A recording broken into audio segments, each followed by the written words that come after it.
Okay, today I'm going to answer a question I got on my grinding system.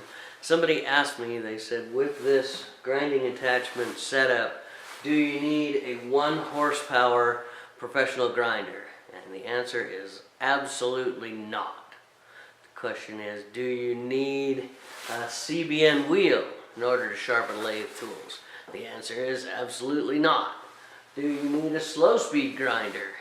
The answer is absolutely not. I've actually read in the instruction manual that came with this grinding system that they recommend a full speed grinder. I've talked to a number of professional turners who use a full speed grinder with just the 50 and 30 and 80 grit wheels that come with them. So, do you need a fancy, expensive 120 grit wheel for grinding your tools?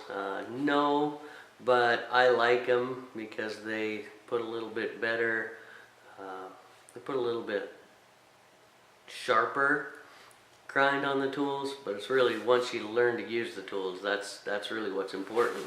And do you need to spend the money for the expensive Wolverine grinding jig attachment? And the answer is absolutely not. There's a number of setups and jigs that you can build yourself out of wood.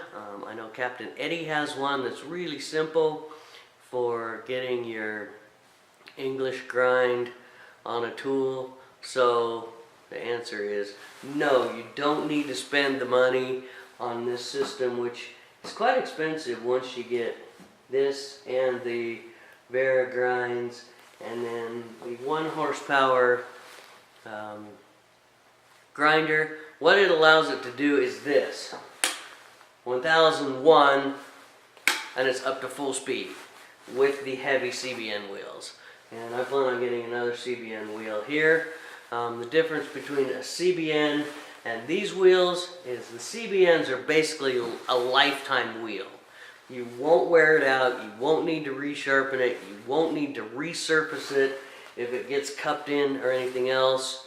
And if you set up your jig with some marks on it, every single time you put it back, it will be completely repeatable.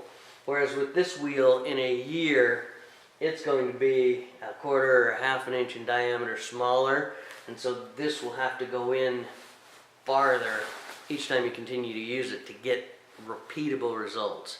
But that's what this setup does. It makes it faster, makes the results completely repeatable, and it's kind of more of a luxury. But if you're just starting out, you can get a $39 grinder from Harbor Freight, full speed. You can upgrade to one nice wheel if you want for 60 or 80 bucks, maybe they're $100.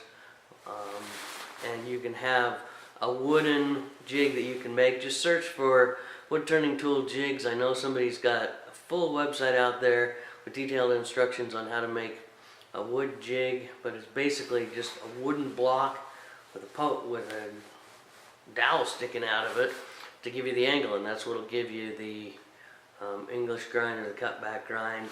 And then you can make something like this on a wooden platform and put it underneath your grinder. So I hope that answers the question. No, you don't need this fancy setup or expensive setup, and undoubtedly it's expensive. So part of the fun of wood turning and whatnot for me is getting new tools, setting them up, using them, and having good, repeatable results. But I have been doing this for 10 years, and I just got this grinder set up after 9 years of turning. So it's kind of, I worked my way up to it and decided that's the grinding system I wanted.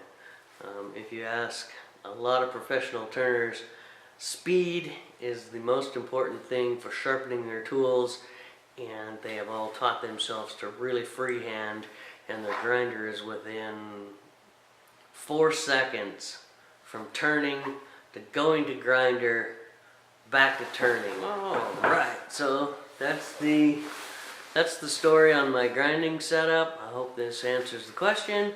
If you have any other good questions from any of my videos, make sure and submit them. I'll be glad to answer them and explain the rationale behind what I've done. If you like this video, like, share, subscribe, send it to your friends, make your mom watch it, you know, all those kind of cool things. Thanks for watching.